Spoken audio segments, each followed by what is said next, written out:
हर कोई आपको ये बोलता है कि अपने सेटअप के ऊपर आप ट्रेड करें, अपना सेटअप का इंतजार करें, जब सेटअप आए तभी आप अपने ट्रेड में एंट्री लें। लेकिन मेरे दोस्तों, ये आपको कोई नहीं बताता कि आपको सेटअप बनाना कैसे, अपना सेटअप आप तैयार कैसे करोगे, इसके बारे में कोई चर्चा नहीं करना चाहता। मेरे दोस्तों, एक सेटअप बनाने के लिए आपको सबसे पहला चाहिए रूल, दूसरा चाहिए इंडिकेटर और तीसरी चाहिए आपको प्राइजेक्शन। इन तीनों की आपको नॉलेज होनी चाहिए, तभी जाके आप एक अच्छा सेटअप बना सकते हो। तो सेटअप बनाने के लिए सबसे पहले जो सामग्री आती है उसको हम कहेंगे मार्केट ट्रेंड। आपको ये पता होना चाहिए कि मार्केट का ट्रेंड किस तरफ चल रहा है। मार्केट हायर हाई बनाता हुआ अप ट्रेंड में चल रहा है या लोअर लो बनाता हुआ मार्केट डाउन ट्रेंड में चल रहा है, आपको ये पता होना चाहिए। इसके लिए आप क्या करोगे, आप एक इंडिकेटर का भी यूज कर सकते हो, जैसे EMA 20 और 50 का जो EMA है, उससे भी आप पता कर सकते हो कि आपका जो मार्केट ट्रेंड है वो किस दिशा में।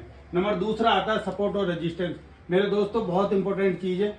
आप सपोर्ट और रेजिस्टेंस के बिना मार्केट में ट्रेड करना लगभग असंभव के समान है। मेरे दोस्तों, सपोर्ट और रेजिस्टेंस को आपको ऐसा पता करना पड़ेगा कि जब प्राइस एक ही लेवल पर 1 2 3 या 4 बार आके टकराए, वहां पर सपोर्ट और रेजिस्टेंस अपने आप तैयार हो जाता है। उसकी भी हमें पहचान होनी चाहिए। नंबर थर्ड आता है कैंडलस्टिक पैटर्न। मेरे दोस्तों, सेटअप बनाने के लिए सबसे इंपॉर्टेंट चीज होती है कैंडलस्टिक चार्ट पैटर्न। इसके अंदर आपको पता होना चाहिए कि आप कहाँ डोजी के ऊपर एंट्री ले रहे हो, या आप रिजेक्शन कैंडल के ऊपर ले रहे हो, या आप मॉर्निंग स्टार के ऊपर आप एंट्री ले रहे हो, या इंगल्फिंग के ऊपर आप एंट्री ले रहे हो। ये जो कैंडलस्टिक पैटर्न है, ये आपके लिए सबसे अहम बिंदु है। नंबर अगला आता है मोमेंटम इंडिकेटर। मेरे दोस्तों, मोमेंटम इंडिकेटर लगाकर आपको ये भी पता होना चाहिए कि मार्केट कितनी स्पीडली मोमेंटम में काम कर रहा है या नहीं कर रहा है। इसके लिए आपको RSI का 30 और 40 का लेवल आपको ले लेना चाहिए। साथ में आपको वॉल्यूम भी इसमें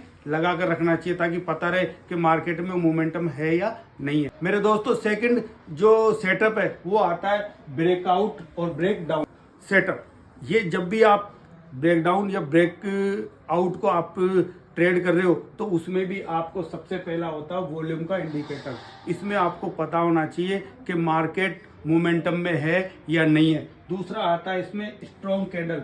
आपको ये पता होना चाहिए मोमेंटम के साथ साथ जो मार्केट में बड़ी कैंडल बन रही हो, आपके जो लेवल है सपोर्ट और रेजिस्टेंस के, उसको तोड़ रही हो, तभी आप मार्केट में एंट्री करें। और वो भी तब एंट्री करोगे आप जब वो वापस रिटेस्ट करके ऊपर जाए। मेरे दोस्तों, ये सभी दोनों रूल आपके लिए बड़े इंपॉर्टेंट है। आप सबसे ज्यादा इन सारी चीजों का आप विशेष ध्यान रखें, तभी जाकर आप अपना एक सेटअप तैयार कर सकते हो। और सेटअप ही इंपॉर्टेंट नहीं होता, सबसे बड़ी इंपॉर्टेंट चीज होती है इसके